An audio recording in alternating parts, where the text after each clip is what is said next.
Minister of Environment and the Minister of Finance and the Minister of Energy is very, very important.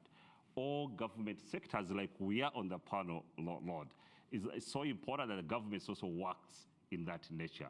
Conservation is not a side issue, it's part of our energy.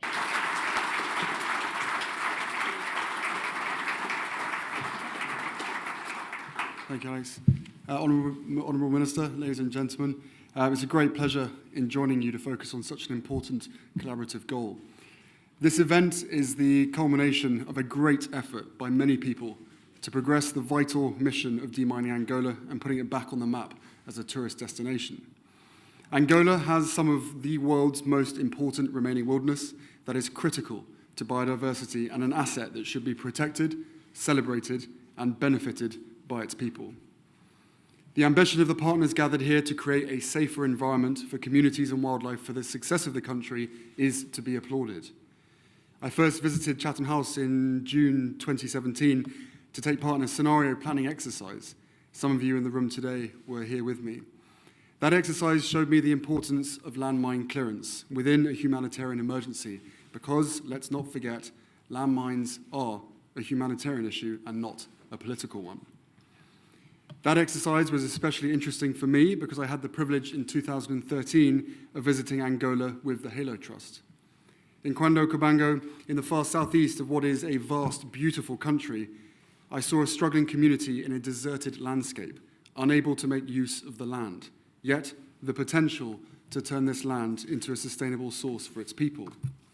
In fact, I was told just the other day of the positive transformation in Huambo since my mother walked that minefield all those years ago. What is less well known is the impact landmines can have on conservation and wildlife, and therefore the economy. We've heard how this is especially the case in the national parks and wilderness areas of southeast Angola, including the precious and again vital watershed of the Okavango Delta. This unique ecosystem is one of the great wildlife refuges of the world, enriching its biodiversity for all of humanity. My hope is that through this collaboration, minefields can be cleared, land can be protected, wildlife can be free to return to where they once roamed, and Angolans can reap the rewards by coexisting with the one constant that will draw people in from all over the world, the extraordinary setting that they call home. Angola is an important example of a country leading the way in clearing the remnants of war to secure a better future for its people and its environment. It has been a long journey, one full of heartache and frustration, I'm sure.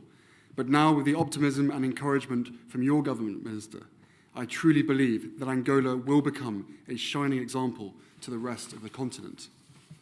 The funding announced today will help protect human lives and is the first step in allowing local communities to protect wildlife through the kind of conservation-led development that has been so crucial elsewhere on the continent. Considerable progress has been made, but there is still a huge amount to do, which is why it encourages me to see so many of you here today as we shine a light on the work that's been done, but also how we can help moving forward.